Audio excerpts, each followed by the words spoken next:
أعوذ بالله من الشيطان الرجيم. بسم الله الرحمن الرحيم. الحمد لله رب العالمين الرحمن الرحيم مالك يوم الدين. إياك نعبد وإياك نستعين. اهدنا الصراط المستقيم صراط الذين أنعمت عليهم غير المغضوب عليهم ولا الضالين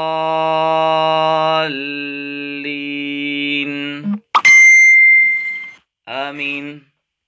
اللهم صل على محمد وعلى آل محمد كما صليت على إبراهيم وعلى آل إبراهيم إنك حميد مجيد. اللهم بارك على محمد وعلى آل محمد كما باركت على إبراهيم وعلى آل إبراهيم إنك حميد مجيد. قال النبي صلى الله عليه وسلم، نبی علیہ الصلاة والسلام مبارک فرمائی، بلغوا عني ولو آیه، زما څخه یو مساله د شریعت، یو حکم د شریعت ورسوي تر نور مسلمانانو پورې، که څه هم هغه یو آیت وي، یوه مسله وي، خو زما څخه یې واوري، زده کړي، تر نورو پورې ورسوي. دا رسول د شریع احکامو تر نورو پورې دا په خپله یو عبادت دی. په دغه نیت باندې تر اغلي یو او دغه ویډیو د خپلو مسلمانانو ورونو سره شریکوو. هغه څه چې موږ ورباندې پوهېږو یا مو زده کړي دي غواړو تر نور مسلمانانو پورې ورسوو. او دا د اوداسه، د غسل، د تیمم، د دې مسائل ډېر اړین او ضروري دي. او زموږ ډېر مسلمانانو ورونو زموږ څخه دا غوښتنه کړې وه چې پر دغه اړه باندې دوی ته یو څه د دوی سره دا مسایل شریک کړو. پرون هم موږ دا مسایل د یو مشکل له وجې څخه پوره نه کړله، پرېموښوله. نو هغه دوهمه برخه د اوداسه د مسایلو غواړو چې نن ستاسو سره شریک کړو.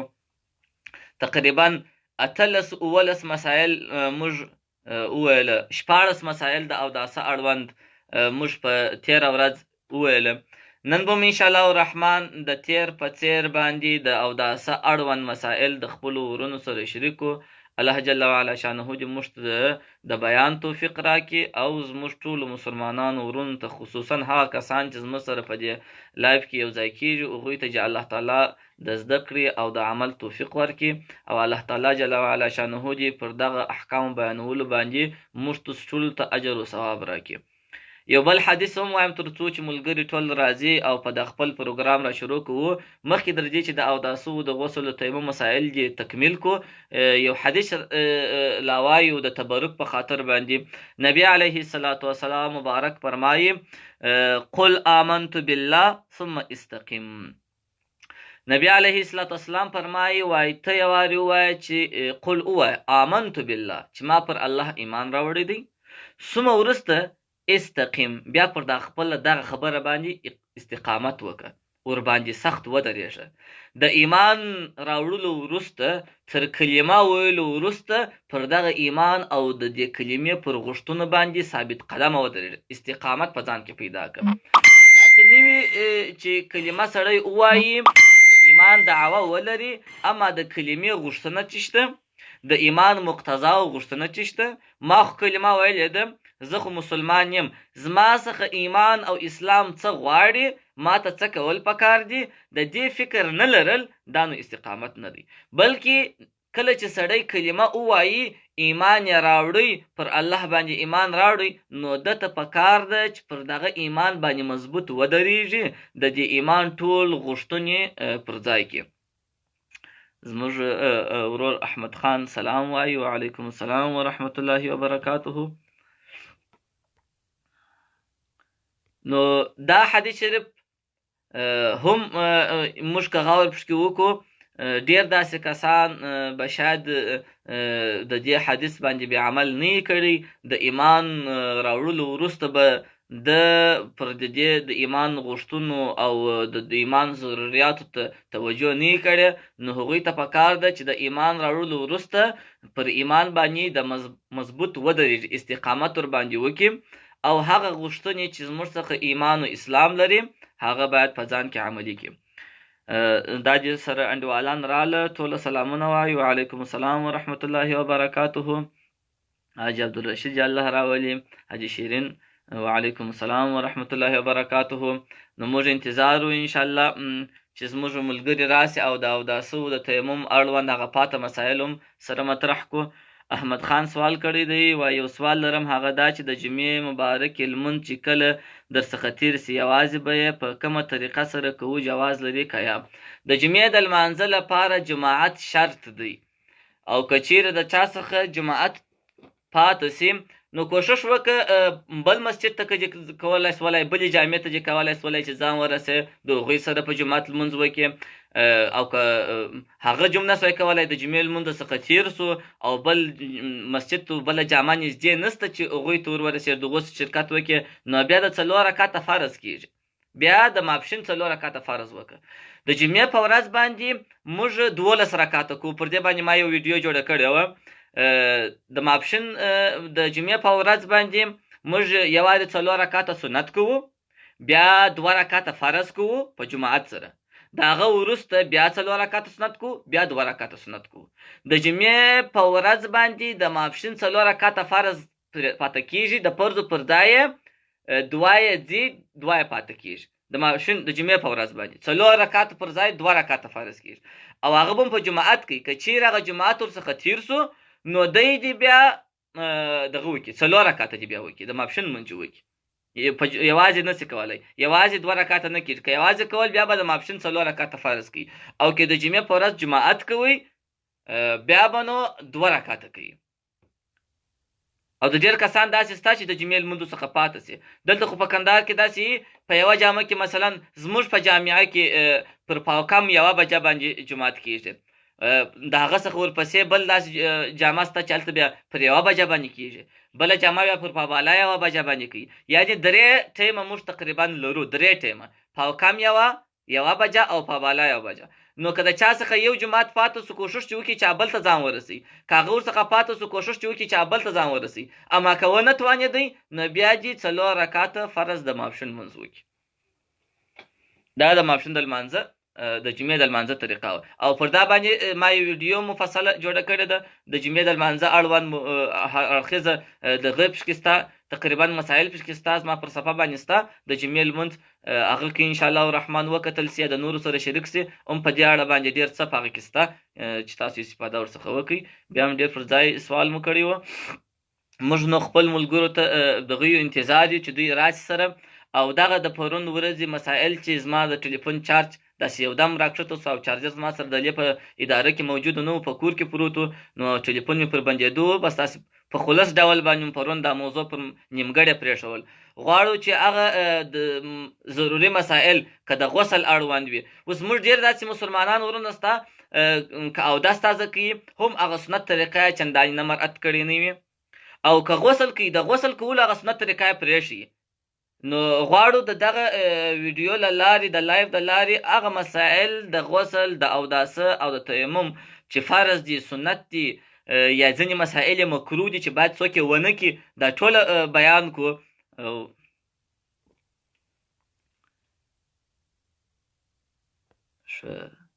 نو ابو جعفر صاحب ته انتظار و چې ابو جعفر صاحب راسي را سره، او د هغه در مخه د احمد خان ته دغه ورکو غوښتله چې راسي. نو که چیرې د بیا څه پوښتنې نورې درلودلې، کیدای شي دا په لیکلو کې ورته تکلیف وي. ښه، دا ولې دا زما دغه چې دی. ښه،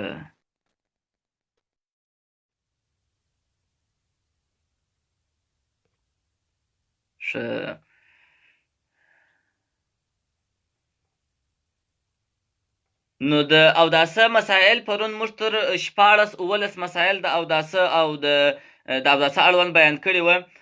چې یو په هغه کې دغه وه د سواک مو بیان کوي د مسواک وروسته، او بیا 18مه مسله وه چې د اوداسه په وخت کې به سړی پر یو لوړ ځای مخ پر قبله باندې کښېني، په داسې ځای کې به اودس نه تازه کوي چې هغه د ده د ناستې ځای کښته وي، هغه اوبه چې کوم تویېږي هغه لوړې وي، پر ده باندې بېرته راتوی سي، کالي ورولړي، ورکالي ورلاده کړي.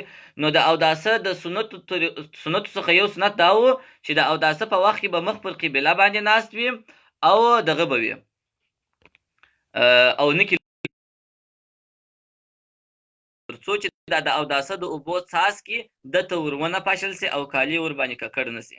نو هغه د ابو جعفر صاحب هم راغلی او هغه پاک مسلې به الله الرحمن په ګډه باندې بیان کړو. السلام علیکم ورحمت الله وبرکاته. الله پاک راوله کاری صاحب محترم څاري دي څنګه وروره شه جوړ روغه خیر خیرتي امنا وعلیکم السلام ورحمت الله وبرکاته. الحمدلله الله جل وعلا شانه جل عزیز چې الله دې وکړي تاسو هم ټول جوړ روغ یاست او په خیر راغلي ورځ تر دغه وان لپاره په خیر رسولي وي. شکر دی الحمدلله الله پاک احسان دی. کاری صاحب نو دغه مجلس والا دغه سیس مجلس ما غواړ ونیوي اوس په بالا به موضوع ته راځو د خیر سره او هغه دوستان چې کم سوال لري کولای شي چې هغه سوالونه دغه کې دغه موضوع اړوند کچیر سوال وي کولای شي چې خپل سوالونه ولیکي او میسجونه راواسي و ټولو یارانو انډیوالان چې موږ سره ځای ناستي ټول ته ټول سلام ته السلام علیکم ورحمت الله وبرکاتو.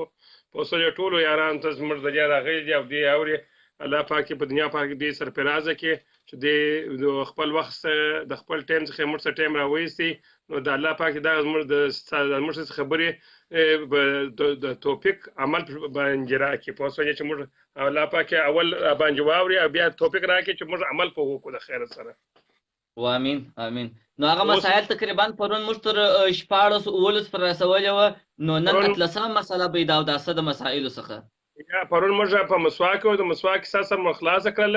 نو بالا نو بیا موږ ول ان شاء الله د نور په آینده راتلونکي وخت ان ولسم نمبر دی ان یجلس للوضوء في مکان مرتفع چې پورته ځای او دام د اوداسه د سنتو څخه یو سنت دا دی چې د اوداسه کولو په وخت کې به یو څه لوړ ځای انتخابوي د دې لپاره چې د اوداسه مستعمل اوبه د وکالو ته ورونه پاشل سي.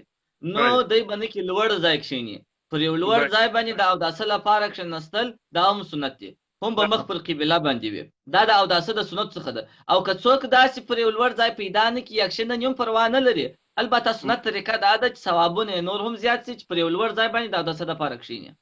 یعنی احتیاط به کوي سره به ډېر احتیاط کوي چې د مستعمل اوبه د په کالو ونه مشتیږي. دغه احتیاط به کوي دغه د احتیاط او تقوا ته پکښي. بل کاری صاحب موږ هغه چې وو سات لسم دغه ترالو غسل العزاء اقرب الى دهنه او دا پریولل د اندامو پریولل مثلا د مخ پریولل یا د لاسو پریولل په داسې طریقه سره پریولل چې غوړوالی ته ورنږدې سي.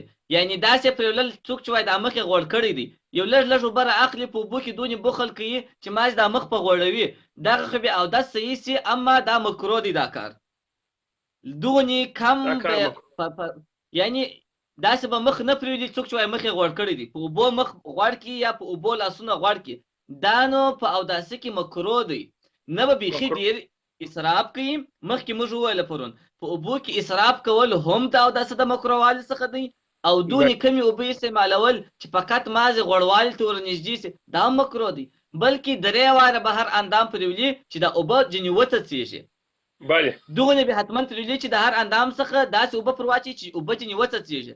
غوړولو باندې که چیرې څوک داسې کمې اوبه استعمالوي چې فقط مازې د اندامونه لاندې کې او غوړې کې هغه فرضیات ادا کېږي، اما دا کار مکروه دی، بد دی، د سنت طریقې مخالف دی. کم از کم په داسې طریقه سره به اندامونه په اوداسه کې پریولي چې تقاطر ولري، قطرې ورڅخه څاڅکي ورڅخه توی سي او ډېر اسراف هم نه کوي. ډېر اسراف او خیر امور اوسطها د وسط لار به کوي. بله کاری صاحب سرالو نو نسم نمبر ته النوم متکیا او مستجیعا او خوب دا د اوداسه د ماتونکو څخه دی. البته هر خوب اودس نه ماتوي. که سړی بل فرض په ولاړې باندې بیده سو اودس نه ماتېږي. که چیرې سړی چارزانو ناست دی، موږ تاسو چارزانو ناست ورته وایو، چارزانو ناست باندې بیده سو هم یې اودس نه ماتېږي. که چیرې سړی په سجده باندې نارینه پر سجده باندې بیده سي هم یې اودس نه ماتېږي. او که نارینه ویني داسې جګه پراخه سجده کوي هم یې اودس نه ماتېږي. او که ښځه په سجده کې بیده سوله اودس یې ماتېږي، ځکه ښځه داسې ننوتلې سجده کوي که بیده هم سي وخت پکښې وځي په ځان نه خبرېږي، کیدای شي 10 دقیقې به خوب کړي، 15 دقیقې به خوب. او نارینه چې داسې غټ پراخ سجده کوي که بیده سو راچپه کېږي داسې په ځان پوهېږي راولاړېږي. نو علماو لیکلي دي هغه خوب اودس ماتوي چې سړی یو شي ته تکیه ولګوي، تکیه یې لګولې وي او یا پر اړخ باندې پروت وي، پر اړخ باندې خوب دا اودس ماتوي. او یا په چوکۍ کې ناست وي شاته یې داسې تکیه لګولي، که په چوکۍ کې ناست وي که بېله چوکۍ په یو شي ته یې تکیه لګولي نو په تکیه کې که چا خوب وکړي هم یې اودس ماتېږي، او که پر اړخ پروت هم یې اودس ماتېږي. او موږ تاسو په کندهاري اصطلاح ورته وایو که پر دوو ګوتو یې څوک ناست نه پر دوو ګوتو باندې ناست یې دا مقعد بیا په مځکه شټینګه پرته وي. او دا مقعد خو نو باید دا ګرده یې وپېژني چې دا مقعد نو څه ته وایي. دا باید د مځکې څخه لوړه نه وي. که پر مځکه باندې مشت یې او دی ناست یې تکیه نه یې لګولې بیده سي اودس نه ماتي. او که پر دوو ګوتو ناست و مقعد یې د مځکې څخه لوړه وه نو په دا صورت کې هم دغه کېږي اودس ماتېږي. او خصوصا دا خوب یا کې تکیه وه یا پر اړخ اودس ماتوي. او که چیرې په ولاړې بیده و نو اودس یې نه ماتېږي، یا په سجده کې بیده و اودس یې نه ماتېږي، او یا چارزانو ناست وي بیا اودس نه ماتېږي. عموما خلکو دا فهمولي دي که څوک بیده سو اودس یې ماتېږي، یا هر خوب اودس نه ماتوي. او که تا تکیه لګولی او دغه په یوه اړخ پروت وي نو په دې پوه سه چې ستا اودس مات سو بالا ولاړ سه ورور خپل اودس ته دی که. او که تا دغسې مثلا چارزانو ناست وي او بدن دې ټوله په مځکې باندې مشتې وو پوه سوې نو انشاءالله په هغه ټایم کې که څه ستا سترګې سره ورغلي دلته راپورته ستا اودس مات نه دی، ستا اودس صحیح دی د خیره. او دا ضروري نه ده چې خامخا څوک وایي چې زه خو نه بیده سولم نه مې په نس کې باد و نه شی و نو کیدای شي هېڅ باد ماد نه وي وتلی مشکل نه وي پېښ سوی. دلته خبره د سبب او د مسبب ده. د یو شي سبب چې رالی بس حکم یې کېږي ګواکې هغه شی رالی، یعنی سبب د هغه د انسان د بدن هغه سستي چې موجوده سوله بس دلته شرعا احتیاطا دا حکم کېږي چې ته باید اودس تازه کړې. قاري صاحب دغه رب موضوع ته غسل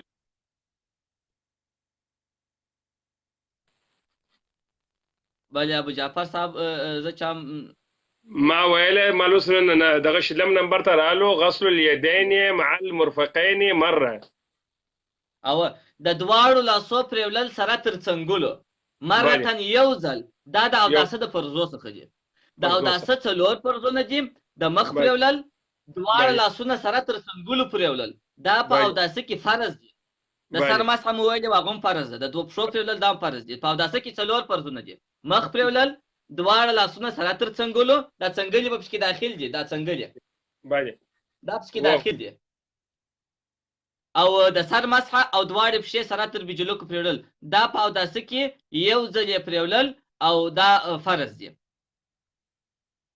فکر کوم د ابو جعفر صاحب دغه چې و نیت یې نه پوهېږم چې ولې داسې سو بند سي یوازې قطع سي. نو د اوداسه شلمه مسله کې موږ روان وو. شلمه مسله دا ده چې د لاسو پرېولل سره تر څنګلو دا یو ځل دا په اوداسه کې فرض دي. کوشش به وکړم چې زه یوازې بیا دی بېرته راولمه. ابو جعفر صاحب و چې یوازې نیټ یوازې دغه بند سو. فکر کوم دته یو پیښه راغلی ده. نو د اوداسه بله مسله ده پرېولل تر کوچنیو بندو پورې. کله چې موږ اودس تازه کوو د اوداسه په ابتدا کې دواړه لاسونه پرېولو تر دې کوچنیو بندو پورې. دغه د دواړو لاسو پرېولل تر کوچنیو بندو پورې په اوداسه کې سنت دي. اما در څنګلو پورې پرېولل بیا په اوداسه کې فرض دي. نو موږ به دغه د اوداسه مسایل دلته داسې ځکه داسې ګډ وډ راغلي دي د امتحان په شکل هم دي او بل دا موږ پرون هم پر دې باندې یو څه خبرې کړي دي شاید ځینې اورېدونکي ته به دا داسې عجبه معلومه شي چې دا یوازې فرض بیانوي بیا سنت بیانوي نو دا ولې داسې سرچپه دي په خاطر د دې چې پرون هم موږ پر دې باندې یو څه بحث کړی دی ابو جعفر صاحب چې راسي د کېدای شي دلته یو کار پیښ شوی و نو بله مسله ده د اوداسه مسایلو ابو جعفر صاحب بله مابینځ کې کارت شو موږ مابینځ کې دغه سره کارت شو بله ما دوه-ویشتمې مسلې ته راځو دوه-ویشتمه مسله بله غسل الرجلين مع الكعبين مره او غسل الرجلين د پښو پرېولل دا په اوداسه کې سره تر بیجلوکو دام فرض دي بله د پښو د دواړو پښو پرېولل سره تر بیجلوکو دام په اوداسه کې فرض دي نو په اوداسه کې درې اندامونه پرېولل کېږي او پر یوه باندې مسح کېږي مخ لاسونه پښې پرېولل کېږي او پر سر باندې مسح کېږي دا د اوداسه څلور فرضونه شوله پس یې راځو علي صاحب ستا خبره په ګوله بدل ته موږ سره یو انډیوال پوښتنه وکړله وایي عرب ډېرې په دا جرابو باندې مسح کوي دا څنګه ده وایي جرابې چې دي خو یو خو هغه موضوع دي چې هغه د څرمنې څخه جوړ وي پر هغه موضوع باندې خو نو مسح کول سنت ده او د هغه موضوع څخه علاوه د احنافو د امام صاحب په نیز باندې د احنافو د علماو په نیز باندې پر موضوع پر جرابو باندې مسح کول دا د دوو شرطو باندې جایز ده یو شرط یې دا دی چې دا جرابې به دا تلی وي دا لاندې حصه د جرابو چې ده دا تلی چې ورته وایي د جرابو دا تلی به د دغه وي د چمړې وي یا به د ټولې یا به د ټوله جرابې دغه چې وي دا پوښ وي سربیره خور به د چمړې وي نو پر ساده نازکو جرابو باندې مسح جایز نه ده جایز نه ده بله موږ په امام صاحب په مذهب باندې جایز نه ده جایز و که څوک پر جرابو مسح کوي هغه هم په دا دوه شرطو یو شرط یې دا دی چې پنډې به وي یا به یې تلی د چمړې وي یا به یې ټوله خور او پوستکی د چمړې وي دا ساده نازکې جرابې دا پر دې باندې مسح جایز نه ده ځکه دغه جرابې دغه نشي کولی مقاومت نه لري که سړی لچ پښې پښې ځي چې بوټونه یې په پښه نه وي دستي څرېږي او که اوبه یو څاڅکی وي یو څاڅکی اوبه پر توی که سیده پښو ته ځان رسوي نو هغه مرداري ژر سرایت کوي د انسان او پښې ته چمړه چې ده هغه د مرداري راګرځي نو په دا خاطر د احناف په نیز باندې پر جرابو مسح جایز نه ده دلته به دا انډیوالانو ته ووایي چې موږ دا سوالونه دي دا سوالونه چې بیا خلاص بیا انشاءالله موږ څه کمنټونه وایو ورونه پوه شوئ تاسې موږ څو دغه دي مسلې دي دا مسلې چې خلاص شي بیا انشاءالله موږ راځو ستاسې کمنټو ته بیا ستاسې کمنټونه وایو دغه نه به بس موږ ته وخت راکړئ انشاءالله تعالی د ټولو یارانو انډیوالانو ورونو دغه ته بیا دغه وایو کمنټو ته وایو عاشق علي صاحب اوس رالو و درویشتم موضوع ته اذا سکره کله چې دی نشه سي نشه دا نشه چې ده دا د اوداسه د ماتونکو څخه ده یعنی هغه که چیرې یو سړی نشه سو اودس یې مات دی د نشه دپاره علماو دا حد یې بیان کړی دی چې حد د نشې چیش دی او په چی سره باید په چی سره نشه سو اودس یې ماتېږي علماو لیکلي که څه هم باکل الحشیش د وښو په خوراک سره نشه سو مې اودس ماتېږي او اندازه د نشې دا ده ځینې علما وایي چې د نر او د ښځې توفیر نشي کولی که یو څوک په داسې حالت کې څو چې د نر او د ښځې فرق یې نشوی کولی په یو شي په خوړلو سره نشه سوی و اودس یې مات دی خو هغه مفتابهي قول دا دی هغه راجح قول د علماو دا دی چې نشه هغه ته ویل کېږي چې کله چې دی د پښو تګ کوي دا پښې یو په بل سره جاروځي داسې غزاریږي لړزې وي داسې که څوم د نر او د ښځې فرق به کولی سي د صحیح د غلط فرق به کولی سي اما په تګ کې چې دی کله تګ کوي د پښو دا پښې یو د بله سره جاروځي نو دغه ته نشه ویل کېږي که په دغه د یو شي په خوراک یا چښاک سره دی دغه حالت ته ورسېدی او داسې یې مات دی صحیح خبر قاري صاحب محترم اوس رالو څلوېښتم ته القعقعه فی الصلات په زوره خندا کول په مانځه کې طبعا دا قهقهه خندا په زور آواز خندا په عربي کې تقریبا دا درې نومان لري یو ضحک دی ضحک تبسم او قهقه. ضحك دا دی چې دغه ضواحک غاښونه یې معلوم سي، دا دې ته ضحک په عربي کې وایي. او تبسم دا دی چې مازې د مسکۍ په پښتو کې ته ده. او قهقه هغه خندا ده، قهقه هغه خندا ده چې आवाज ولري. نو که چا په لمانځه کې که یو چا په لمانځه کې په لمانځه ولاړ دی داسې وخندل چې आवाज یې درلودی، نو هم یې لمونځ فاسد سو او هم یې اودس مات سو. ځکه یو روایت کې راځي چې نبی علیه الصلاة والسلام بارک پر لمانځه ولاړ و، صحابه ورپسې ولاړ وه، پر لمانځه ولاړ وه. عبدالله ابن ام مکتوم صحابي په سترګو ړوند و.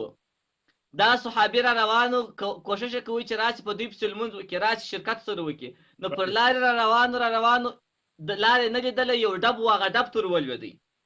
صحابه چې شاته ولاړو هغو کې بعضې کسانو وخندل هغه خندا باندې.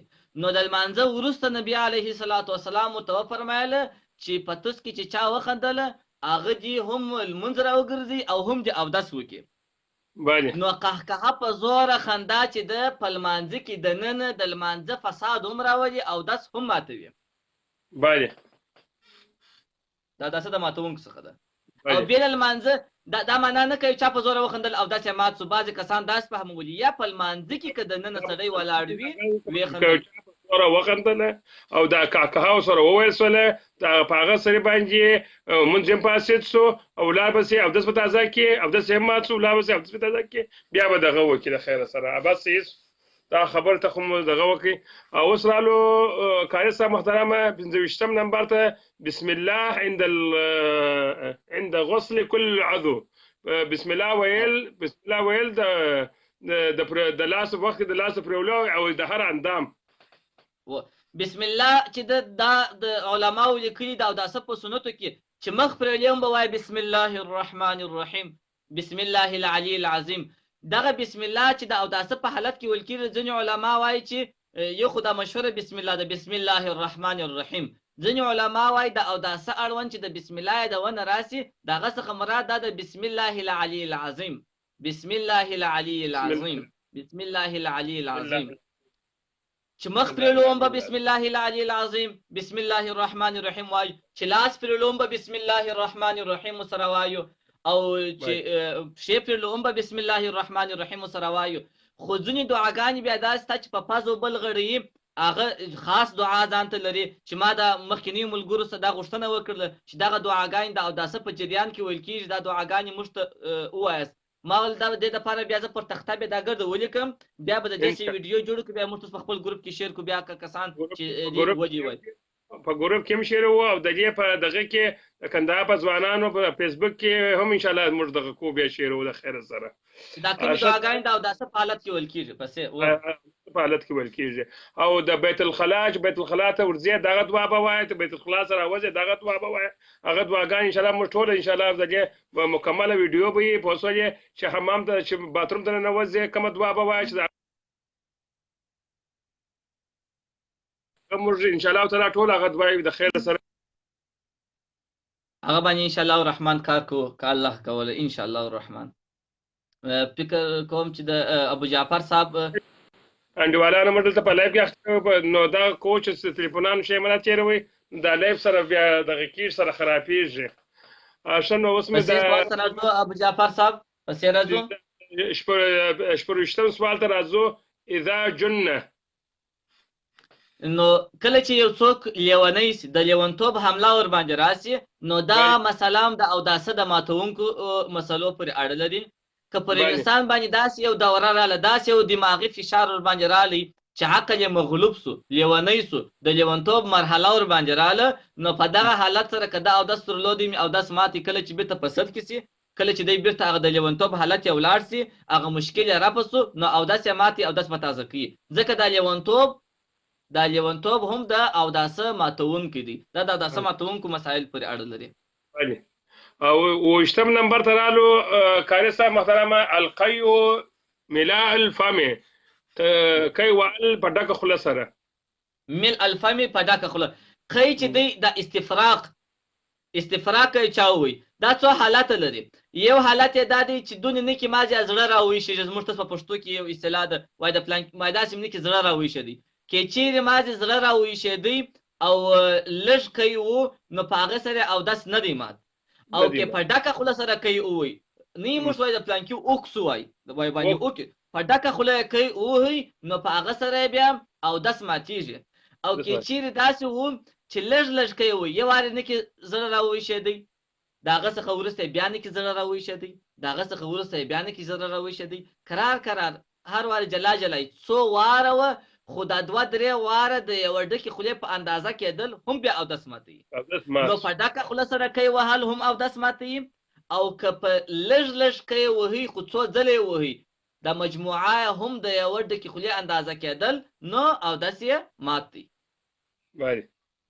په استفراغ سره هم اودس ماتېږي او اوس نو قاري صاحب رالو موضوع ته 28 نمبر غسل الوجه مره او د مخ پرېولل یو ځل د ټوله مخ پرېولل چې دی په اوداسه کې فرض دی د مخ اندازه د وریښتانو دغه د سا د وریښتانو د راشنه کېدو څخه نیولې بیا د زنې تر لاندې پورې دا یې په اوږدو سره د مخ پرېولل د یوه غوږ د نرمۍ څخه نیولې بیا تر بل غوږ د نرمۍ پورې د دې ټوله مخ پرېولل په اوداسه کې یو ځل یې فرض دی دا پرېولل او 3 ځله پرېولل یې بیا سنت دی 29 نمبر ته رالو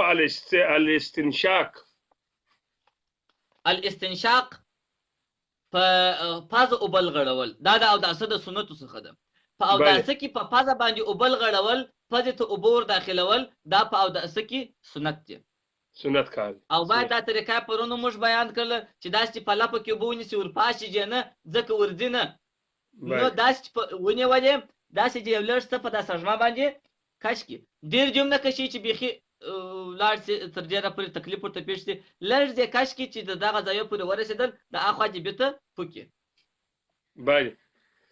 نو اوس رالو استنشاق اوس نو رالو التسمیة في ابتداء الوضوء التسمیة في ابتداء الوضوء دا اوداسه په ابتدا او په شروع کې بسم الله ویل که بسم الله الرحمن الرحیم وایي که بسم الله العلی العظیم وایي دا سنت طریقه ده دا اوداسه په ابتدا کې چې پر مخ پر قبله کښېنستی پر لوړ ځای کښېنستی نو دی کله غواړي چې اودس شروع کړي په دغه شروع په وخت کې به دی بسم الله العلی العظیم یا بسم الله الرحمن الرحیم ووایي دا سنت ده که چا ونه ویله اودس یې صحیح دی اما د ثوابونو درجه ثوابونه یې کمیږي سنت طریقه دا ده سنت یې پرېښوي هغه ثوابونه چې په سنت کې دته ملاوېدله د هغه څخه دی محرومه سو یو چانسونه واغه چانسونه د لاسه ورکړل هېڅوک نه غواړي چې چانس د لاسه ورکړي دا یو اعلی یو بهتره چانس د لاسه ورکړي نو په کار نه ده چې باید پرېښول سي قاري صاحب د 11 نمبر موضوع ته رالو اذا خرج شیء من احد السبلین چې راوځي د یوه د دوو خواو څخه که د انسان د دې دوو لارو څخه د یو لار یو شی راووتی د چکر او د بول د لارو څخه یو شی راووتی نو په دې سره اودس ماتېږي دا د اوداسه د ماتونکو اړوند څه دی نو که هغه باد وي که اواز لرونکی باد وي او که بې اوازه باد وي که بوی لري او که بوی نه لري دغسې اوازو باد راووتی هم اودس ماتېږي او که آیا دې چکر وي هم اودس ماتېږي او که بولي وي هم اودس ماتېږي دا د اوداسه د ماتونکو پر اړه لري قاري صاحب دې کې یو موضوع بله سته مثلا نو استنجاب هم دی به خامخا وایي نو استنجا چې دا یو روایت کې داسې راځي وایي د باد څخه استنجا وهل دا بدعت دی په باد کې د باد څخه یعنی ناروا دی دا مولانا اشرف علي تانوي رحمت الله علیه په خپل کتاب کې لیکلي دي یو روایت را نقل کړی دی چې داسې یو روایت را نقل کړی دی چې وایي نبي علیه السلام داسې الفاظ مبارک وفرمایله چې د باد څخه استنجا وهل که چا کول دا زما د امت څخه نه دی یعنی وعید که سره په دې کې راغلی دی دا دوه حالت لري که د باد پرې کېدو څخه استنجا چا لازمه ګڼل دا نو ګه سره ګناه لري یا د باد څخه استنجا نه لازمیږي اما د بولو په حالت کې استنجا هغه وخت لازمیږي چې دا بولي د راوتلو د ځای څخه یو طرف بل طرف ته د یوه ورغوي په اندازه ولاړې نو حتما به بیا په اوبو سره استنجا وایي او که د مرداري چې د کومه ځای راوځي دغه مخرج د راوتلو د ځای څخه یوې خوا او بلې خوا ته ولاړه نه سي بیا نو تشناب کاغذ هم کفایت کوي بیا نو په اوبو باندې استنجا وهل سنت ده بیا نو لازمه نه ده او که مداري یوه خوا بلې خوا ته سره ولاړه سي بیا نو په تشنام کاغذ کفایت نه کوي اتمن به اوبه استعمالوي. بله بله وعلیکم السلام. ښه نو دلته اوس قاري صاحب دغه راځي 2 نمبر چې په دې کې ان لا يتکلموا بکلام الناس. او د اوداسه د مکروهاتو څخه دی دا مسله. دا د اوداسه د مکروهاتو څخه ده چې د اوداسه په جریان کې به د خلکو پر رقم عامې خبرې به نه کوي، تجارتي خبرې به نه کوي، د دنیا اړوند خبرې به نه کوي، ذکر به وایي، بسم الله به وایي. د اوداسه په وخت کې به دغه نه کوي، خبرې نه کوي. بکلام الناس، کلام الناس نو دا دی لکه پر دغه کوټه کې چې عام خلک مجلس کوي، عام خبرې کوي، عام خبرې به نه کوي.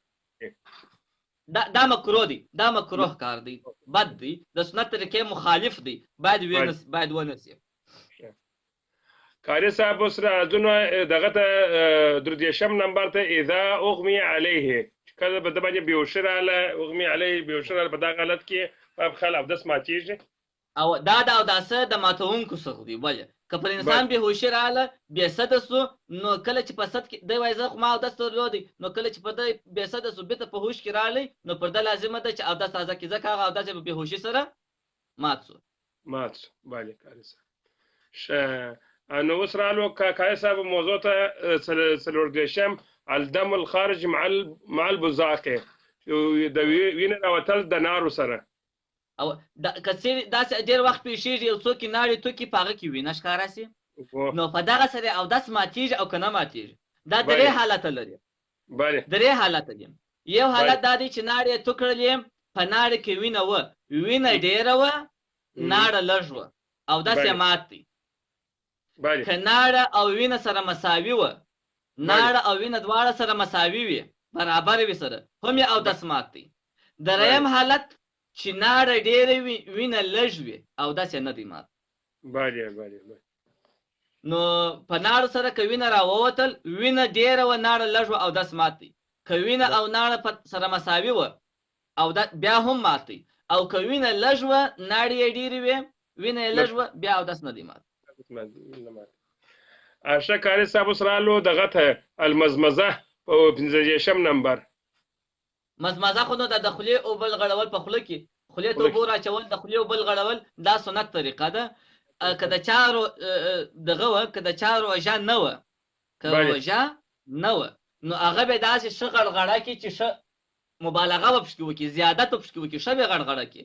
او که روژه وه، نو بیا به ډېره مبالغه نه کوي چې ستوني ته اوبه ولاړې نه سي، بیا به نو د دې په خوله کې نږدې سره ولغړي توب یې کړي. قاری صاحب اوس اخره موضوع سنت ده. ترتیب په اوداسه کې سنت دی، ضروري دی. یعنی ترتیب دا معنی موږ به اودس پر هغه طریقه باندې کو، په کومه طریقه چې الله تعالی جل وعلا شانه موږ ته په قرآن کې ښودلی دي. الله تعالی جل وعلا شانه په قرآن کریم کې فرمایي بسم الله الرحمن الرحیم یا ایها الذین آمنوا اذا قمتم الى الصلاة فاغسلوا وجوهکم. ای هغه کسانو چې تاسو ایمان راوړی دي، کله چې تاسو ولمانځه ته ولاړېږئ اودس نه لري، نو فاغسلوا وجوهکم، تاسو مخ پرېولئ. الله تعالی اول د مخ ته پرېولو امر کړي، اول به مخام. فاغسلوا وجوهکم، تاسو خپل مخام پرېولئ. او وایدیکم الی المرافق، د دواړو لاسونه پرېولئ سره تر څنګلو، دا یې 2. وامسحوا برؤوسکم، او تاسو پر خپلو سرو مسح وکړئ، دا یې 3. وارجلکم الی الکعبین، او تاسو پښې پرېولئ الی الکعبین، برجلکو پورې. نو تاسو پښې پرېولئ. نو الله تعالی اول د مخ یادونه کړې ده چې مخ پرېولئ، بیا د لاسو د پرېوللو یادونه کړې ده، لاسونه پرېولئ، بیا د سر د مسح یادونه کړې ده، سر مسح وکړئ. په 4م قدم کې د پښو د پرېوللو یادونه کړې ده، پښې پرېولئ. نو موږ به هم په دغه ترتیب اودس تازه کوو. داسې به نه کوو چې سړی اول پښې پرېولي، بیا لاسونه پرېولي، بیا مخ پرېولي، بیا مسح وکړي. غیر مرتب ګډ وډ اودس به نه کوي، په ترتیب به اودس تازه کوي. دا په اوداسه کې سنت دی، دا ترتیب یې. قاری صاحب اوس راځو دغه ته پوه شولې، په دغه موضوع ته فرایض الغسل ما هي. او دا یو بل سوال دی چې دا مهم دی، د اوداسه فرضونه. دا خو موږ دا ګډ وډې مسلې وویلې، د اوداسه سنتونو، مستحباتو، فرضونو، مکروهات ماتونکي. اوس نو بیا علیحده زه چې علیحده سوال سو ده، فرایض الغسل ما هي، چی شي دي فرضونه د غسل، چی شي دي؟ په غسل کې 3 شان فرض دي. بله د خولې پرېولل، په خولو بل غړول، او په پزه بل غړول، او د ټوله بدن پرېولل. دا 3 شان دي. دا فرض دي. د خولې پرېولل په اوداسه کې سنت دي. د خولې پرېولل په اوداسه کې سنت دي، اما په غسل کې بیا فرض دي. که په غسل کې چا داسې غسل یې وکړي چې په خولې اوبه نه وي غړولي، غسل یې نه صحیح کېږي. که په پزه اوبه نه وي غړولي، په غسل کې غسل یې نه صحیح کېږي. نو خوله پرېولل او هغه به مبالغه پکې کوي، زیادت پکې کوي. که روژه نه وه غرغړه به کوي، او که روژه وه غرغړه به نه کوي. دغسې به دغه نږدې اندازه پرېولي. د پزې اوبه غړول، پز ته به مو به داسې نور پاشي په غسل کې چې مازې د پز اوبه موشلي راتوی سي، بلکې په لپه کې به نیسي، داسې به یو څه کشي چې دغسې د دغه ځایه پورې ښه سم ورسېږي، د اخوا به یې بیا پوکي، او ټوله بدن پرېولل، ستر نه که. دا 3 شان په غسل کې فرض دي، باید د چا څخه پاته نه سي. په نرو ښځو په دوارو باندې ټوله باندې ټولو. ښه قاري صاحب دلته اوس راغلی حکم الوضوء ما هو، حکم د اوداسه څه دی؟ د اوداسه حکم دا دی، علماو ویلي دي، هغه حدیث شریف کې راځي، نبی علیه الصلاة والسلام فرمایي چې لمونځ بې له طهارت نه دی روا، لمونځ بې له اوداسه نه دی روا. د اوداسه حکم خورا ډېر عام دی، هر څوک، یعنې که موږ د هر چا څه پوښتنه وکړو کېدای شي جواب یې ډېر صحیح راکړي چې د اوداسه حکم دا دی چې پرته د اوداسه څخه لمونځ صحت نه لري. په عین حال کې دا سوال ساده دی، مګر که غور پکې وکړې ډېره غټه خبره ده. موږ تاسو چې مسجد ته ځو، لمونځ کوو، جماعت کوو، هغه ډېر مد نظر نیسو، اما اوداسه ته خلک توجه ډېره نه کوي. په داسې حال کې چې لمونځ هغه وخت صحت پیدا کوي کله چې ستا اودس صحت پیدا کوي. ستا اودس او ستا په اوداسه کې نقصانات وي، نو لمونځ بیا هېڅ فایده نه لري. نو موږ ته پکار ده چې اول زموږ د خلکو خو ډېر فکر داسې وایي پلانکی ډېر لمونځ ګزاره سړی دی، پلانی ډېر د جماعت پابنده دی. هېڅ څوک دا خبره نه کوي چې پلانی عجبه ښه اودس تازه کوي. اصلي خبره په اوداسه کې ده. زموږ مجموعه داسې جوړ ده، خلک وایي قاري صاحب مطلب ستا خبرې په ګل بدله، اوداسه د مخه استنجا ډېر مهمه ده، چې استنجا سي هغه صاحب هغه اوله دروازه ده دغه د طهارت چې ته ځان غواړې چې پاک کړې، نو ستا استنجا به ډېره سل په سل کې زړه به مطمئن یې چې زما د یوه د طرف څخه ټوله شیان پاک سوله، زما زړه مطمئنه دي، نور شی نه راوځي، نو بیا ستا استنجا صحیح کېږي. لکه څنګه کار استنجا صحیح سوله، اودس باید همدغه رقم، اودس بیا دوهم دا پړاو پر پړاو دی. پاکی د بدن، د کالو، د اوداسه، د استنجا، دا مسائل چې ګرده سل په سل کې مضبوط سول، بیا نو وروسته خبره د لمانځه ده. نو لمونځ چې دی د اوداسه حکم دا دی چې په اوداسه کې نواقص موجود وي، اودس نه برابر، لمونځ صحت نه لري. لمونځ پر اوداسه بنا کېږي، دغه هغه اساس دی. موږ چې تعمیرات جوړوو، لاندې سیخان ورکوي، خورا وایي سیخکاریان یې وایي ډېر مصرف یې لاندې وکړه، بوج یې پر دا لاندې ځای باندې دی. نو اوس هم د لمانځو د عباداتو زور پر اوداسو پر غسل باندې دی، که هغه مسایل کمزوري سره نو ګډه خرابېږي. باید قاري صاحب اوس نو قاري صاحب رالو زموږ داسې موضوع ته التیمم ما هو، تیمم څه شی دی قاري صاحب؟ تیمم، د تیمم تعریف په دا کتاب کې راخستی دی، وایي تیمم چې دی په لغت کې لغوي معنی قصد ویل کېږي، د یو شي قصد او اراده کول.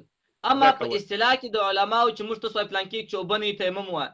تیمم چې دی مسح التراب على الوجه واليدين مع المرفقين بنية الطهارة عند عدم الماء. څلور شام سره یو ځای تیمم جن جوړیږي، څلور شام سره یو ځای کې تیمم جن جوړیږي. اول شی دا دی چې اوبه بنئ، دا د اوبو د نیستۍ په حالت کې چې اوبه موجود نه وي، زه غواړم لمونځ وکړم، اودس نه لرم یا غسل راباندې اوښتی دی، اوبه نشته، نو ماته څه کول پکار دي؟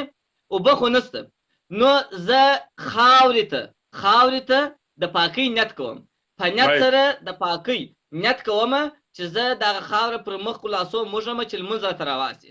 نیت مې د تیمم وکړي، نو دا خاورې پر مخ موږم سیسو، او څلرم پر دواړو لاسو یې موږم، دا تیمم دی. پر دیواله د لستون زه بیا راپورته کوم عملي ډول به د تیمم ووایم چې ښه دی چې اورېدونکي که څوک داسې کسان وي چې تیمم یې نه وي کړی او هغه به شاید ورته متوجه سي.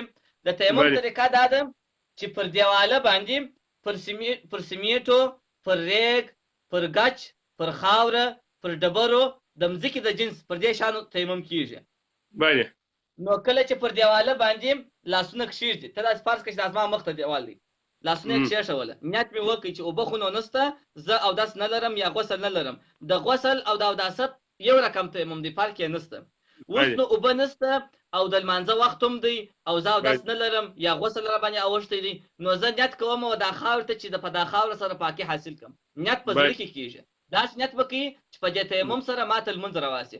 نو لاسونه یې پر خاوره یا پر ډبرو باندې یا پر شګو باندې کښېښوله، بیا وروسته داسې ټک وي. ټک وهل په دې معنا سره که چې کشان پر مشوکې وه چې مخ یې ورخوږ نه کړي، ټک وي برجې نو مخ مسه کړه. بسم الله. د مخ اکثره ایسې ته اعتبار دی، دا معنا نه چې ټوله مخ به کوې، که دونه کې ځای پاتې نستی کېږي، یا اکثره د مخ چې وسو بس دی یو وارې کفایت کوي، یو وارې مخ یې مسه کوي. دوهم وارې لاسونه ایږدي پر خاوره یا پر شګو یا پر ډبرو یا لاسونه ایږدي، بیا دا رسل بیا لاسلاس کوي. ځینې کسانو داسې کړي، دا چا دا خبره ګرانه کړي، دا ګوتې به داسې ورته ونیسي، داسې به ورته ونیسي، هغه به دا خبر یا خو مطلب په دې کې د لاس مسحه ده، بس دواړه لاسونه چې مسحه کړه. مخ خو لاسونه چې پښو ته ضرورت نه لري، یا پښو ته ضرورت نه لري، پښو ته ضرورت نه لري. کاري صاحب ته موضوع سوله تا ویله په سیمیټو که دا دغه د جوال دغه سوي رنګ سوي پوسه په رغونی رنګ باندې راځي سوي هم جایز لري.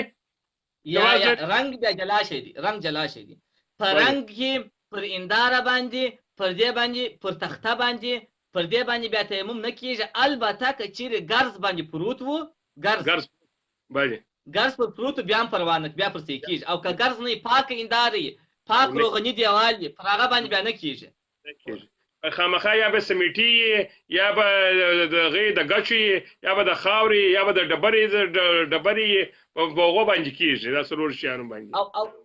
او دغه چې دی امام ابو یوسف صاحب، د امام صاحب په غټو شاګردانو کې امام ابو یوسف صاحب پر دغه باندې ډېر ټینګار کړی دی چې خاصتا به خاوره وي. افضل شی دا دی سره به احتیاط کوي چې خاورې دغه دا به بهترین وي. په دې کې خورا اختلافات ستا، جنجالونو اختلافاتو ګرد شامه به راحل وي که یوازې او یوازې د خاور څه استفاده پر خاور باندې وسي، بس دغه هغه مفتابهي قوالم ان شاء الله کنه پر دا نورم جایز دی، اما هغه اختلافي خبره به برنه نه چاته به وسوسه نه پیدا کیږي. خاورې چې خاور موجود نو بس هغه موږ لپاره ډېر دغه ده، پاکي به اختلاف هم نه وي پوسوځي او ریګوم داسې دا خاور چې رااله نو دې مطلب دا تقوا به یې تقوا ور سره اسمه بالا.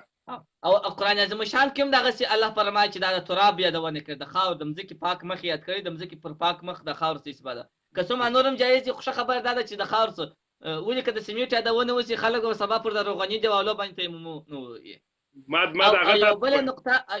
یو بله خبره دا هم صحیح ده، دا تیمم چې دی د اوبو د نیستۍ په حالت کې ویل کېږي د عباداتو لپاره. او که چیرې سړی یو خط لیکي او داسې نه درلودي، د هغه دپاره هم تیمم علماو لیکلي دي، بزرګان داسې کړي دي چې یو خط لیکي هم بیا اوداسه نه لیکي، چې یو خط بیا لیکي یو تیمم بیا ورته وایي. ځینې کسانو به داسې کوله چې بېدېدل به تیمم بیا وایي، بېده به سوله. ما په خپله زموږ یو استاد یو سپین ږیری شیخ استاد و زموږ، هغه د خوب لپاره تیمم وهي، کله و اودس به تازه کوي. د اودس د خوب لپاره اودس مستحب دی چې څوک بېدېږي اودس تازه کړي بېده دي، چې دا ډېر ثواب هم لري او په دې کې خورا ډېر کیفیتونه هم پراته دي. کاري صاحب یو ملایک راته کې د سهار پورې الله پاک ته دغه کوي پوسه چې دا بنده په طهارت بده سوی دی، استغفار کې ستا په ځای باندې بېشکه. او دا په ژمي کې زه نسم کولی، د سپین ږیری و چې په ژمي کې دا تشناب د کوټې څخه د باندې و نو زه چې کله بېدېږم تیمم ورته وامه. نو دا موږ ته په درس کې ویل ول تاسو هم کولی سي یا وخت د خوب لپاره هم تیمم وهلی سي. دا یو اضافه فایده خبره وه. پسې به راسو فکر کوم د ابو جعفر صاحب نیت بیا دغه یو څه دغه کار پرېښوی.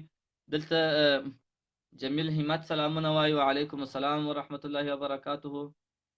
مجیب الرحمن سلامونه وایي، وعلیکم السلام ورحمت الله وبرکاته. آغا صاحب سلامونه وایي، او دغه رنګه محمد الله سلامونه وایي. ټولو ته وعلیکم السلام ورحمت الله وبرکاته.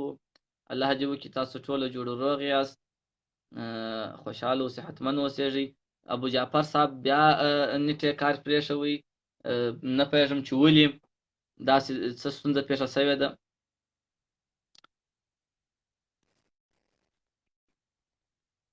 ابو جعفر صاحب ښه، نو دا څه و د تیمم د غسل اړونده هغه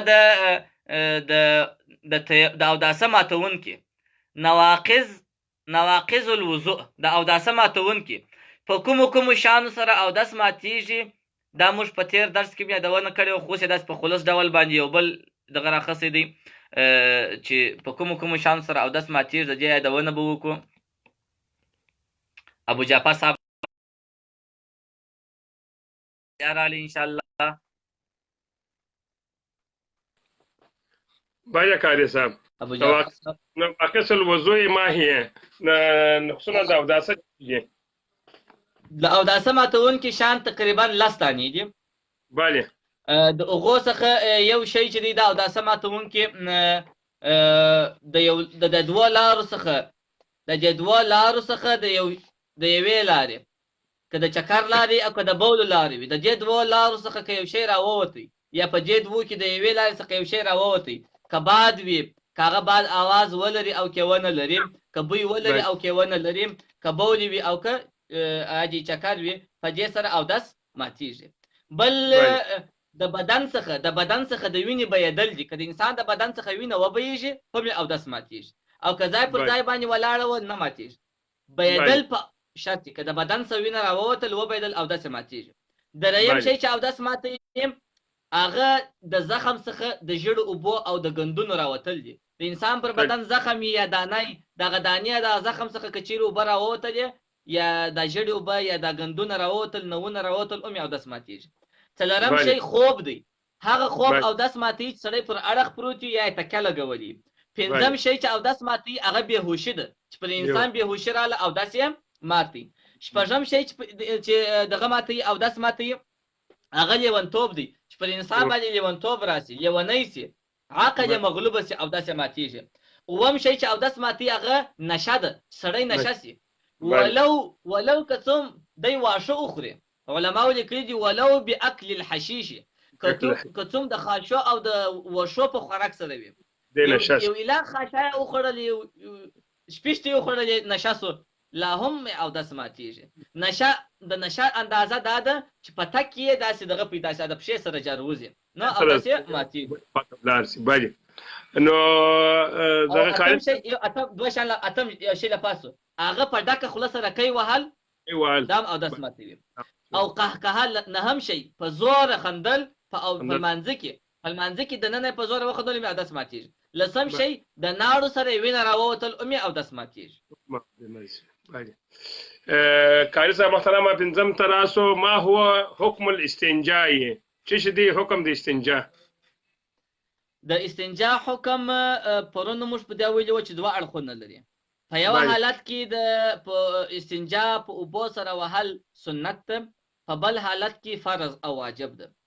په هغه حالت کې استنجا په اوبو سره وهل سنت ده چې د مرداري د غراوتلو د ځای څخه یوې خوا او بلې خوا ته نه وي تللی، نو بیا استنجا سنت ته کې پرېږدم پروا نه لري، خو وهل یې سنت دي. او که چیرې مرداري د راوتلو د ځای څخه یوې خوا او بلې خوا ته ولاړه سي، نو بیا په تشناب کاغذ سره استنجا پاکول کفایت نه کوي، حتما به اوبه استعمالي، بیا فرض ده. او یو خبره بله مراتول چې همیشه تاسو هم یادونه کوئ، هغه نو ښه دی چې تاسو ورته ووایاست، دغه د انقا د دوهم ځل کښېنستل ولاړېدل، نو چې اونه چې سره چې دغه سي بیخي د تش دغه ادرار چې وي او د سي د ځای پریولي د عضو مخصوص پریولي، دغه څخه مېسته دغه څخه نور دغه یو ادرار لري او دغه نو په دې باندې کاجه خرابېږي او د سره سي کېږي. سره باید تشنا کاغذ راواخلي بلا وچ کې چې وی پلا دی و درېږي او قدمه دي سره واخلي، بیا هغه باندې بیا چې دغه په بو پریولي، دا بهترین کار یالته د زړه اطمینان مې داسې چې ما بلا اوس الحمدلله بلا شي نسته پاته نسب شي دغه کې. نو په دې سره دا ډېره مهمه مسله ده چې ډیر خلکو تقریبا دغه عادت پرې شي دی چې چای جواب یې وکړي پر هغه ځای باندې ناستې په اوبو استنجا ووایي چې دا ډېر بد عادت دی، ډېر بد عادت دی. باید ولاړ سي د اوبو د استنجا در مخه باید دی لوټه یا تشناب کاغذ غوسو بهترین تشناب کاغذ استعمال کړي، وجې ګرځېږي. بعضې کسان داسې دي چې پښه پر رایوه او بله پښه راواړي په زوره غاړه تازه کړي، کښېني ولاړ سي چې رګونه یې ښه سره ایله سي. دوهم ځل چې بیا دا مهمه خبره ده، ډېر ضروري دی، دا بیخي ضروري دی. پوه شوې زموږ مشرانو پخوا وخت کې دغه بیا د باندې به راووتله سره دغه سایمان دا اوس موږ هغه ته دغه یو په هغو باندې داسې په پسخانو شی و، مګر اصل دغه چې و هغو خلکو کوي د خپل استنجا سره ډېر بعد ډېر ګرې بعد بیا دی به ولاړې بیا به استنجا ول بیا به اودس تازه کوي. یو څو عمر به دغه باندې به وګرځېدي. کاري صاحب که ستا په یاد وه بله خو علماو لیکلي دي دغه د سنت طریقه هم دغسې ده، د صحابو طریقه هم دغسې ده، زموږ د اسلافو زموږ د شیخانو طریقه هم دغسې ده او دغسې موږ ته راښولي هم دي، په کار هم دغسې ده چې باید وسي. بله کاري صاحب اوس به راسو دغه ته کم فرضاً فی الوضوء په اوداسه کې څو فرضونه دي؟ دا خو مو زه چا هم وویله په اوداسه کې هغه مو د غسل په اوداسه کې څو فرضونه دي؟ په اوداسه کې 4 شان فرض دي. د مخ پرېولل، د دواړو لاسو پرېولل، د سر مسحه او د دواړو پښو پرېولل. دا 4 شان په اوداسه کې فرض دي. ښه کاري صاحب را بسو متى يسن الغسل؟ متى يسن الغسل؟ غسل څه وخت سنت دی؟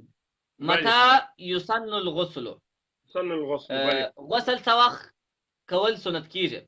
4 داسې وختونه راځي چې د هغه په انسان باندې غسل کول سنت دی، سنت طریقه ده، ډېر ثوابونه لري. یو لصلات الجمعه، د جمعې د لمانځه لپاره غسل کول سنت دی. اوس په دا دوه اړخونه لري، د جمعې د ورځې لپاره غسل سنت دی که د جمعې د لمانځه لپاره؟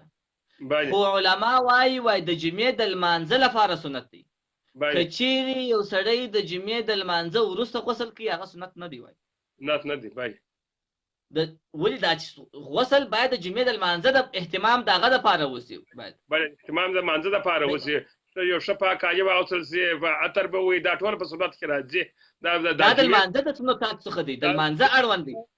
که یو څوک د جمعې د لمانځه اراده نه لري، که د جمعې د لمانځه اراده نه لري، د جمعې لمونځ نه کوي، نو د هغه دپاره بیا غسل سنت نه دی. هغه راجح قول دا دی لصلات الجمعه، د جمعې د لمانځه لپاره غسل کول سنت دی. دوهم لصلات العیدین، د دوو اخترو د لمونځو لپاره، کوچنی اختر او لوی اختر.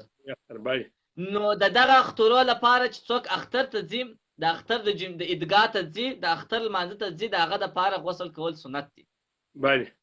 او دغه رنګه للاحرام، څوک چې د عمرې اراده لري، څوک چې د حج اراده لري، احرام تړي، د احرام تړلو مخکې غسل کول سنت دی. دا چې د پاره چې سو دلیل احرام د پاره سو یا د احرام تړلو د پاره و دغه د پاره دا غنیت پته کی دا د حجام د پاره دی، د عام کړ. او څلرم د عرفات په ورځ، د عرفات پر غونډۍ د درېدو دام د حجام پر خاص دی، چې حجام د عرفات په ورځ د لوی اختر څخه یو ورځ مخکې عرفات دی، نن عرفات دی مثلا، سبا لوی اختر وي، نو د عرفات لپاره د عرفات په ورځ باندې، د عرفې په ورځ باندې غسل کول دا هم سنت دی. دا سنت کاری سي، دا 4 وختونه غسل کول سنت دی. بالکل صحیح خبره.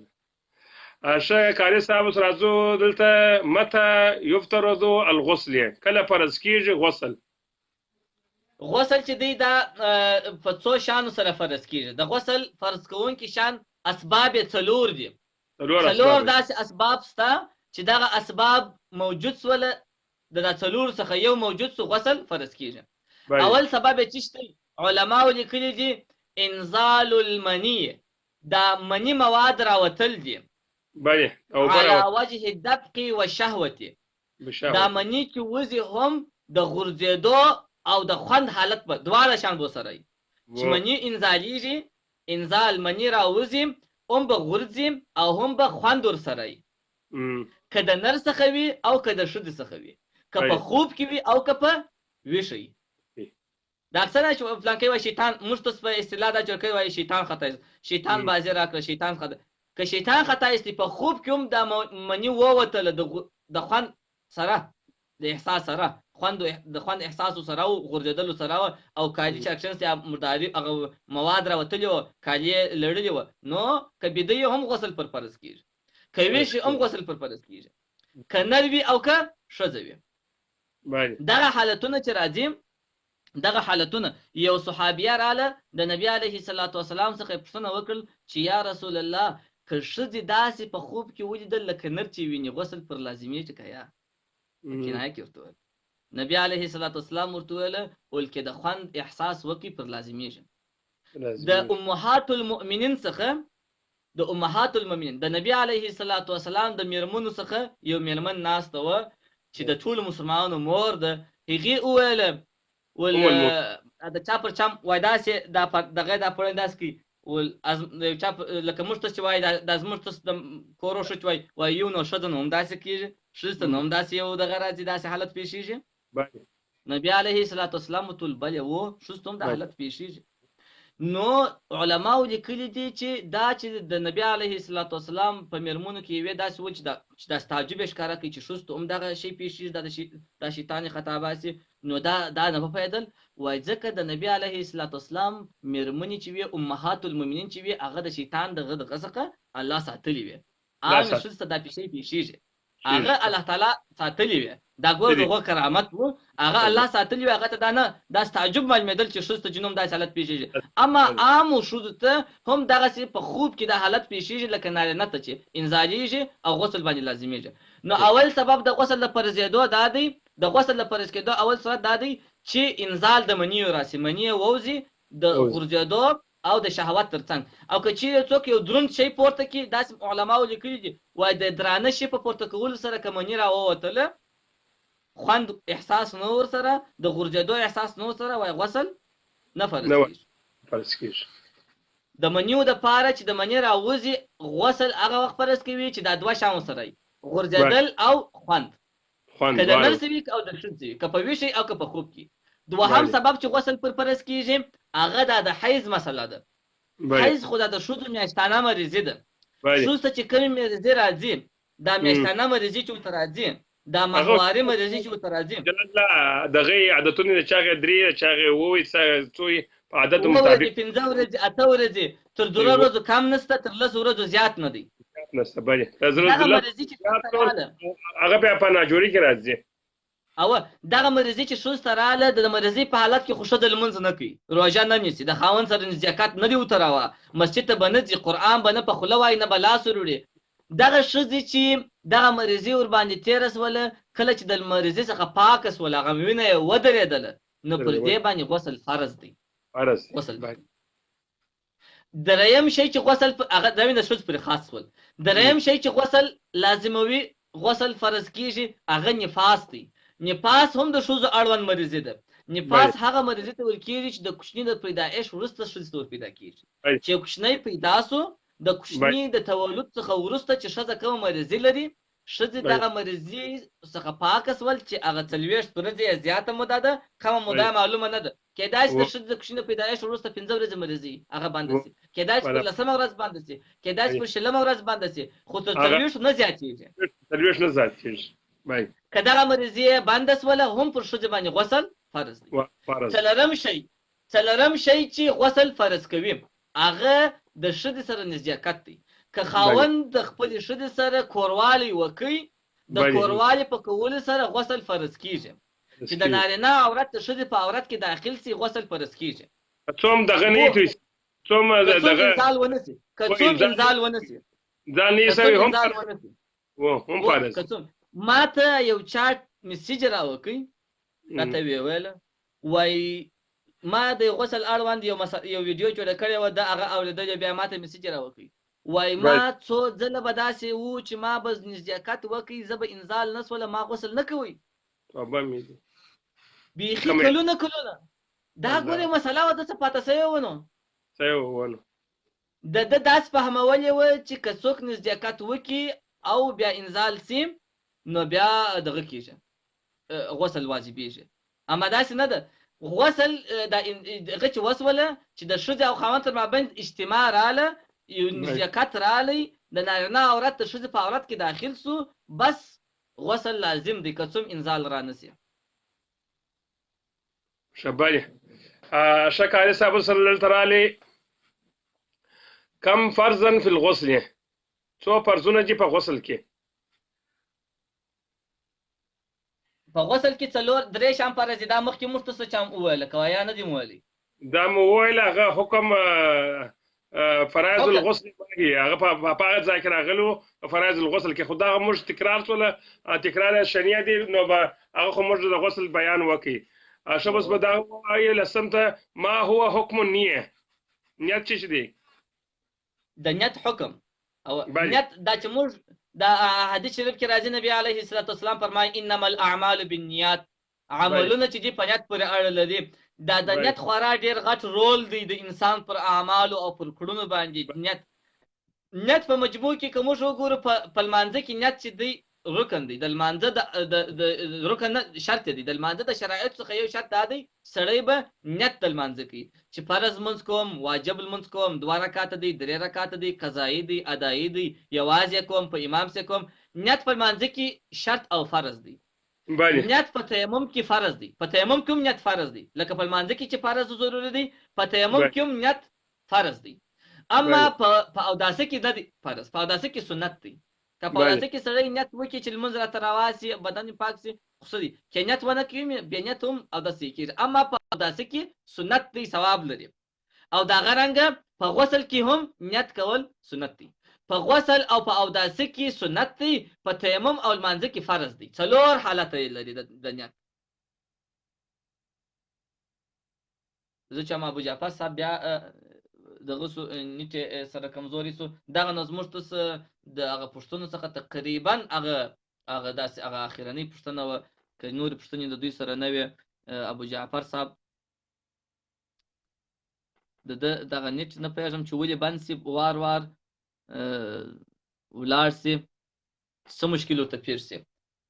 نو چې دی په اصل کې سنت دی، او په غسل کې هم نیت کول د زړه نیت چې دا نیت وکړي چې موږ په غسل کول سره بدن پاک سي، لمونځ راته سره بدن پاک سي او لمونځ راته راواسي، دغه په اوداسه کې او په غسل کې سنت دی. اما په لمانځه کې نیت فرض او شرط دی، او په تیمم کې هم نیت شرط او فرض دی، حتما بکی. که چا نیت نو کړي دغه سي پر مخ په خاور ولري، لاسونه په خاور ولري، دا تیمم نه دی. او نیت کې د پاکي وکړي چې زه دغه تیمم کوم په خاور سره د دې دپاره چې ماته لمونځ راواسي، دغسې نیت په زړه کې وکړي، نو بیا داسې دی.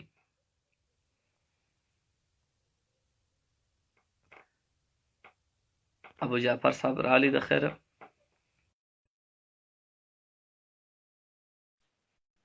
فکر کوم چې د زموږ ځینې انډیوالان یو د بل یو لږ خوابدۍ مابین راغلی دی. ابو جعفر صاحب په خیر رالی. الله اجر راوله، الله اجر راوله. نو دغه بس نو دغه موضوع دا نو ستونزې پکې راځي په دغه کې دا نیټ و دا ځای کې پلا څوک ټلیفون او ان په هغه وجه چې سب بند سي، پلا نیټ کمزور سي، دا نو ګای دا موضوعګانې راځي. دا په دغه کمنټو کې کچېرې یو شی راغلی ابو جعفر صاحب، هغه به مسائل بيخي ان شاء الله الرحمن دغه سوله زموږ انډیوال دی په نامه د طالب جان دی، څو واره دغه د ریکوست وکړي چې ما ته زنګ راووي، که دی اوس ناستي دی بیا موږ ته یو دغه راواسي ریکوست راواسي چې موږ که وخت یې چې د یو خبره غواړي چې دی وکړي موږ سره خبره سره شریکه کړي. نو څو واره د موږ ته ویل چې موږ ته زنګ راووه، نو موږ د خپل زموږ مسلې ډېرې وې، نو وخت موږ نه درلوده چې موږ ته زنګ وروو. نو که دی کولی شي نو خبرې به ورسره وکړي قاري صاحب. و صحیح دی. نو چیرې دی نو نه پوهېږم چې دلې دی که نه دی را سره. ریکوست یې تر راستولی دی ما په خیال که یا اوس خو فی الحال نشته. ښه که دی موږ سره ناست وي نو دی چې خپل ریکوست راواسي. نو یو څو د دې موضوعګانې وي: القدرة على استعمال الماء، الوضوء قبل الغسل، النية بالقلب، غسل سائر البدن، المضمضة، التسمية في ابتداء الغسل. دا یو څلور پنځه شپږ موضوع دي. دا په دا باندې یو دغه ما چې ستا نظر باندې راسي دا به صحیح. القدرة على استعمال الماء. او د اوبو پر استعمال که چا قدرت پیدا کوي تیمم یې وهلی و نو تیمم یې مات دی. تیمم خو نو د اوبو د نیستۍ په حالت کې ویل کېږي چې اوبه نه وي نو څوک تیمم وهي. هغه طریقه یې موږ وښودله. که چیرې د تیمم وهلی و پر لمانځه ولاړو یا دغسې ناستو اوبه پیدا سولې د اوبو پر استعمال قدرت پیدا کوي نو تیمم یې مات دی. که پر لمانځه ولاړو لمونځ هم فاسد سو تیمم یې مات سو لاړ دې خپل اودس چې تازه کړي. او دغه رنګه اودس کول د مخه د غسل. اوس موږ ډېر کسان داسې ستا اوس خو دا دې په تشنابو کې په باترومو کې یو شاوران دي چې دی ورلی و باتروم تشناب ته ور دی به شاور پر ځان رایله کې ورته ودرېږي. هغه د اوداسه هغه سنت طریقه د غسل هغه سنت طریقه نه مراعتېږي تقریبا. یوه دقیقه یا به 2 دقیقې به لا وخت د ده څخه ونیسي خو هغه غسل به په سنت طریقه سره سي او په دې کې به ډېر برکتونه وي په اعتبار د صحت په اعتبار د آخرت په اعتبار په هر اعتبار به انشاءالله د ګټې وي که چیرې په سنت طریقه باندې غسل وکړي. هغه د سنت طریقه په غسل کې دا ده چې لومړی به د استنجا وهلو وروسته چې دی کله ولاړې تشناب ته داخل سو غسل کوي استنجا ووهل هغه مرداري و ایسته کړ د بدن څخه چیرې د پر مدانې مرداري و د هغه وروسته چې دی اودس تازه کړي. د غسل څخه در مخه د اودس تازه کول دا سنت طریقه ده. داسې اودس تازه کړي لکه عین موږ ته چې د لمانځه دپاره تازه کوو. د اوداسه تازه کولو وروسته چې نه پر سر باندې اوبه واچوي بیا دې پر رسته اوږه اوبه واچوي بیا دې پر چپه اوږه اوبه واچوي.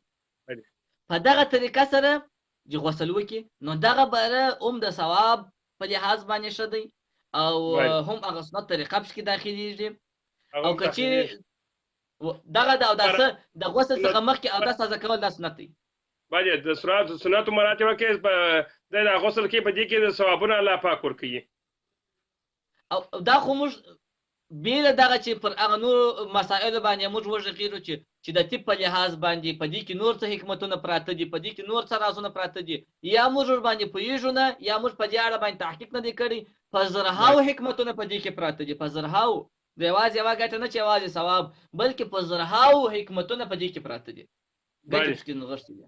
باید قاري صاحب اوس دلته راغلی النیت بالقلب او دغه د نیت خبره چې راځي که په لمانځه کې نیت دی که په اوداسه کې نیت دی که په تیمم کې نیت دی او که په غسل کې نیت دی دا نیت اصلي محل یې قلب دی زړه دی. په زړه کې دا نیتونه کې دا اراده پر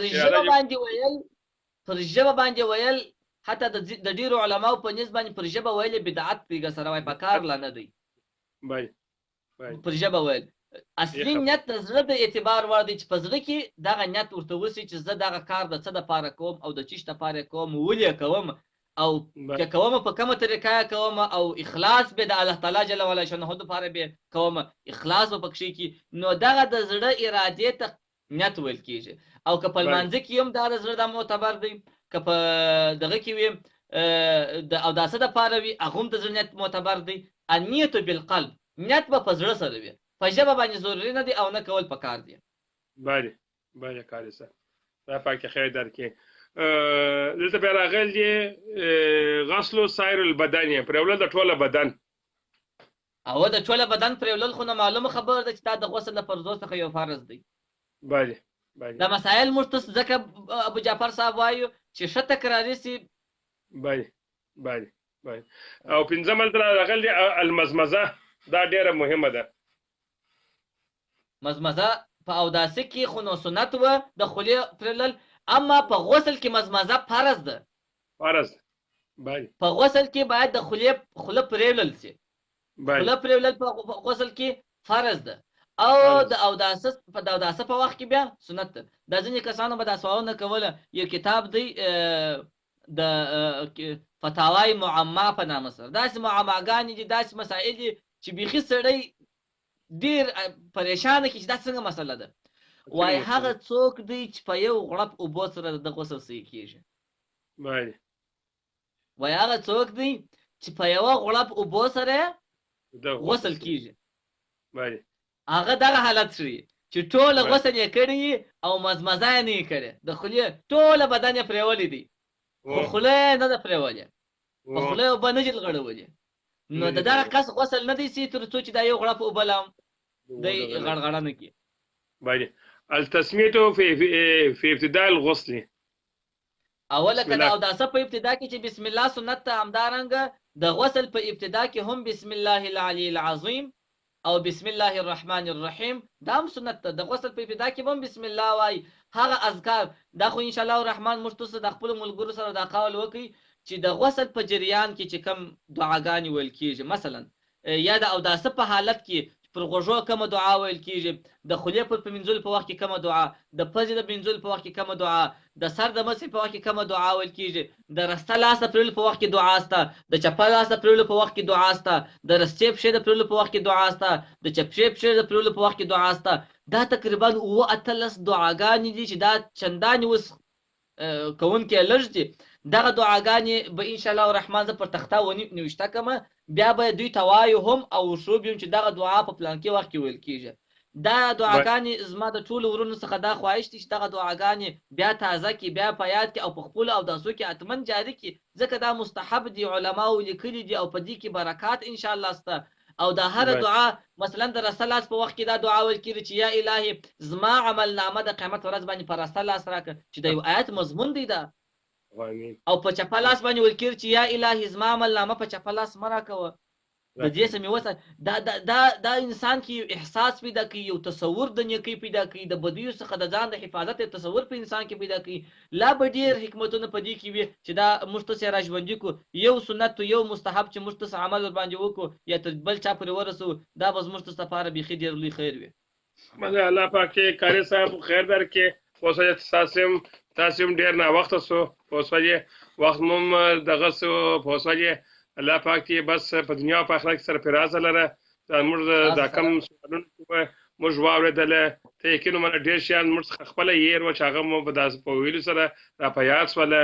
او مستمعین ته چې الله پاک دونه دغه ورکړي چې په دغه باندې عمل وکړي، دوی کور ودان چې دوی ټوله موږ سره ناست وه، نو بیا به انشاءالله په راتلونکي وختو کې به د خیر انشاءالله تعالی بیا به انشاءالله که ژوند عمر و بل هفته بیا موږ را روان یو، که داسې دغه د یارانو د انډیوالانو جمعه او پنجشنبه به انشاءالله الرحمن راځو. او چې دا په هفته کې دغه 2 ورځې راسو او دغه څه مسائل شریکو ان شاء الله الرحمن د ټولو به ګټه پکښې کړي. او اوس چې موږ تاسو ځو دا چې تقریبا ډېر کسان سره موجود دي، دلته جمعې ورځ هم تېره سوې ده، ټوله به یو درود وایو، یو مختصره دعا به وکړو، بره به ځو. جزاك الله خير يا كارث. اللهم صل على محمد وعلى ال محمد كما صليت على ابراهيم انك حميد مجيد. عذاب النار. یو مختصره دعا به وکړو، بره به ځو. الحمد لله وكفى والصلاة والسلام على عباده الذين اصطفى. أما بعد فأعوذ بالله من الشيطان الرجيم. بسم الله الرحمن الرحيم. اللهم ربنا سهل لنا أمورنا مع الراحة لقلوبنا وأبداننا يا أرحم الراحمين. اللهم ربنا ظلمنا أنفسنا وإن لم تغفر لنا وترحمنا لنكونن من الخاسرين. اللهم اهدنا بفضلك فيمن هديت، وعافنا فيمن عافيت، وتولنا فيمن توليت، وبارك لنا فيما أعطيت، وقنا واصرف عنا برحمتك شر ما قضيت، إنك تقضي ولا يقضى عليك، إنه لا يذل من واليت ولا يعز من عاديت، تباركت ربنا وتعاليت. وصلى الله تعالى على خير خلقه محمد وعلى آله وأصحابه وأتباعه وأمته أجمعين برحمتك يا أرحم الراحمين. نو ټول می پر الله رب العالمین باندې سپارلی یاست. الله جل وعلا شانه مو خوشاله او صحتمند دا تا ته اجرونه درکې پوسوجه او الله پاک چې پوسوجه د هر منټ ستاسو مر د پاره وکي راځي هغه ما وسیونیم بجاس ولا تا ته الله پاک ته هر ساعت او د هر منټ دی الله پاک کې پجرت فردوس کې دغه ثوابونه درکې پوسوجه په هغه ځای کې چې لا ينفع مال ولا بنون، چې نه اولاد سره د پیدا ورسي او نه مال سره د پیدا ورسي، په هغه ځای کې بس الله پاک جيب دغه ثوابونه مرسته ټول دا چې ټول ملګرو زموږ حوصله افزایی کړې دا زموږ سره موجود سوي دي. زما خو چې داسې مسایل زه هر وخت آماده یم ان شاء الله. الله بس تاسو ته اجرونه نصیب کړي. ورحمت الله وبرکاته. الله پاک مستعجل. السلام علیکم ورحمت الله وبرکاته. تاسو هم پر رب العالمین باندې سپارلی یاست، دعاګانې به کوو. الله جل وعلا شانه خوشحال او آباد سرلوړي لره. السلام علیکم ورحمت الله وبرکاته.